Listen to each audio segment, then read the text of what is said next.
नमस्ते दोस्तों। आज हम बात करेंगे कनिष्क के बॉडीगार्ड की कहानी पे।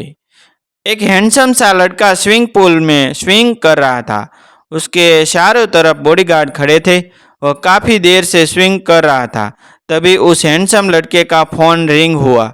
अपने फ़ोन की रिंग सुन वह लड़का स्विमिंग पूल में खड़े होते हुए अपने भीगे बालों को पीछे की तरफ करते हुए अपने बाइसेप्स को फ्लर्ट कर रहा था। उसकी बॉडी का सिक्स पैक पानी की बूंदों से और भी ज़्यादा हॉट और एक्ट्रेस लग रहा था।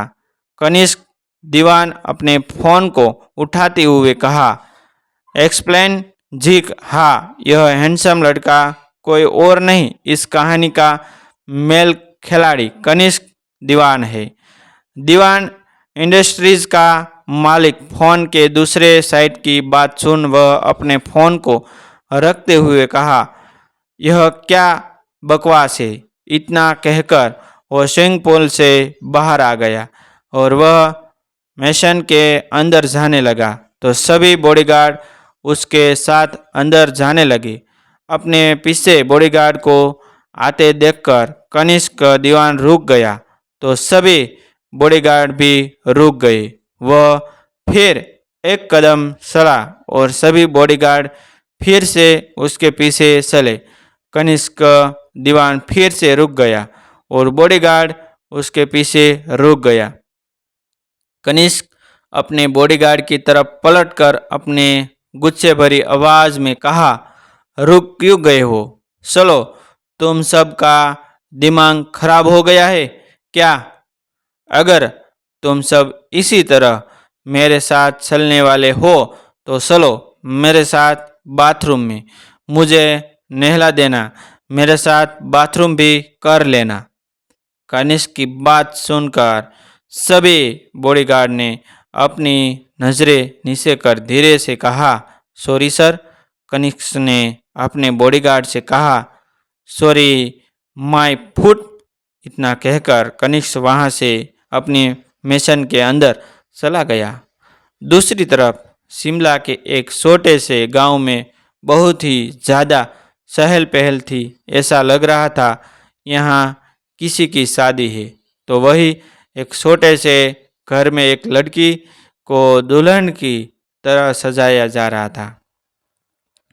उस लड़की के चेहरे पर कोई भाव नहीं था, लेकिन उसकी काली आंखों में आंसू की बूंदें थी जो कब से बाहर आना चाहती थी। उस लड़की को सजाते हुए दूसरी लड़की ने कहा, तुम्हें यहाँ से चले जाना चाहिए।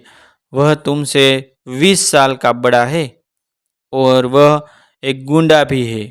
अपने फ्रेंड की बात सुन गीत ने बहुत ही महीना आवाज़ में कहा, कहाँ जाऊंगी साहब, मेरा इस दुनिया में कोई नहीं है। सासा सासी के सिवा वो मेरे साथ कुछ गलत नहीं करेंगे। जी हाँ, यह दुल्हन कोई और नहीं, हमारी कहानी की फीमेल भीड़ गीत है। साहत ने गीत को सामने आईने में देखते हुए कहा, तू इतनी बेवकूफ़ क्यों बन रही है? गीत, तू भी जानती है तेरे सासा सासी ने तुझे बेच दिया है उस आदमी को। अगर उन्हें वह आदमी इतना ही पसंद है तो वह अपनी बेटी की शादी क्यों नहीं करवा देते उससे, उसके साथ। और तेरी शादी नहीं, तेरा सौदा करके आए हैं तेरे सासा सासी।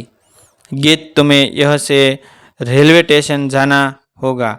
मैं तुम्हें वहाँ से लेकर अपने घर ले जा चलूँगी। मुंबई में हम कहीं भी रह सकते हैं। मैं रह रही हूँ, तुम भी मेरे साथ रहना। मेरे पास भी तो मॉम डैड नहीं है, मेरा भी तो कोई अपना नहीं है। मुंबई शहर सबको अपना लेता है। मुंबई शहर सबको अपना लेता है, वह तुम्हें भी अपना लेगा। तुम बस फैसला करना है। गीत, अभी भी वक्त है। अगर तुमने उस इंसान से शादी की तो वह तुम्हें जिंदा मार डालेगा। मैंने उसके बारे में सुना है कि उसने अब तक कोई शादियाँ की है और अपनी बीवी के साथ एक रात सोने के बाद उन्हें वह अपनी बीवी का सौदा कर देता है। यह सब जानने के बाद भी तुम क्या तब भी उससे शादी करना चाहती हो? तब भी तुम शादी करना चाहोगी?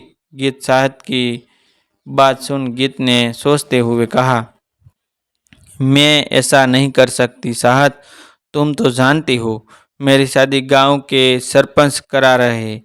अगर मैं यहाँ से भाग गई तो गांव में सबकी इज्जत मिट्टी में मिल जाएगी। मैं इस गांव की इज्जत को दाग नहीं लगाना चाहती।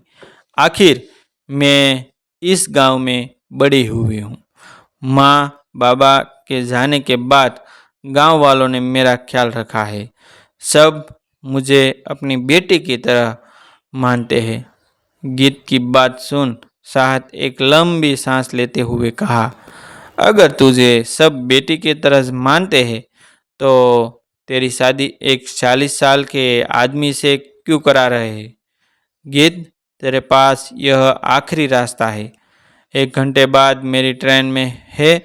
मैं तेरी शादी नहीं देख पाऊंगी, इसलिए मुझे जाना होगा। मैं आखिरी बार तुमसे पूछ रही हूँ, गीत, क्या तुम मेरे साथ मुंबई चलोगी? साहत का सवाल सुन गीत सब कुछ सोचते हुए साहत से कहा, ठीक है। गीत की बात सुन साहत मुस्कुराने लगी। साहत ने गीत के सिर पर हाथ रखते हुए कहा, और ऐसे नए जीवन उपयोगी वीडियो देखने के लिए हमारे चैनल आप सब्सक्राइब कर लीजिए, जो आपको जीवन में कुछ नया करने के लिए हमारा चैनल आपको अवश्य प्रेरित करता रहेगा। थैंक यू दोस्तों, हम भी मिलते हैं एक न्यू वीडियो के साथ, एक न्यू स्टोरी के साथ।